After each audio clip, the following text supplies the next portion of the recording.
ମଠ ଶାନ୍ତି କର ଜୟ ହୋ ମଠ ଶାନ୍ତି କର ଜୟ ହୋ ପ୍ରଭୁ ଶାନ୍ତି କର ଜୟ ହୋ। ପିଲାମାନେ ବତ୍ସମାନେ ଏ ଜୀବନ କଣ ଏ ଜୀବନ କିଛି ନୁହେଁ ଏ ଜୀବନ ହଉଛି ଏସ୍ କରିବାର ଜୀବନ ଏ ଜୀବନ ହଉଛି ଯେତେ ଝିଅକୁ ନେଇକି ଲଜରେ ବୁଲିବାର ଜୀବନ ଏ ଜୀବନ ହଉଛି ମାଛ ମାଂସ ଖାଅ ଝିଅକୁ ଉଡେଇକି କମାଣ୍ଡ କର ଆଉ ଏ ଜୀବନ କିଛି ନୁହେଁ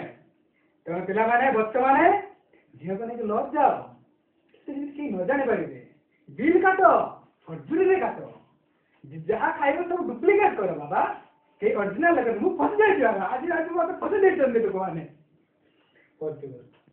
ଭକ୍ତମାନେ କାହାର କଣ ଅସୁବିଧା ଅଛି ଆସ ଭକ୍ତମାନେ ମୋ ସ୍ତ୍ରୀର ପିଲା ଦିଆ ହଉନି ପ୍ରଭୁ ଶାନ୍ତ ଭକ୍ତ ଶାନ୍ତ ଶାନ୍ତ ଶାନ୍ତ ରହିଥା ଭକ୍ତ ମୁଁ ଟିକେ ଭଗବାନ ସାଙ୍ଗରେ କଥା ହୁଏ भगवान या पिला तो होनी कौन बोला हाँ अच्छा अच्छा ना ना भगवान सेमिति कले केमिति हो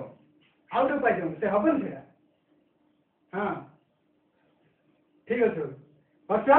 तो ठीक बेटा को वाह वाह वाह वाह वाह वाह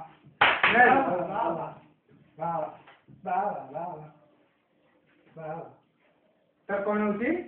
मोर पिला छुआ होनी पिला छुआ होनी ना विभूति ना टिके मु भगवान साथे କଥା ହେଇ आजी किसी टेंशन नहीं पिला तर 3 मास भीतर हो तू गुटे काम करी बच्च तो स्त्री को 3 दिन पई हम मठ रे छाड़ी तार उपचार अछि जड़ी बूटी अछि सब रंग घसा दिबो सब फटफटा करा दिबो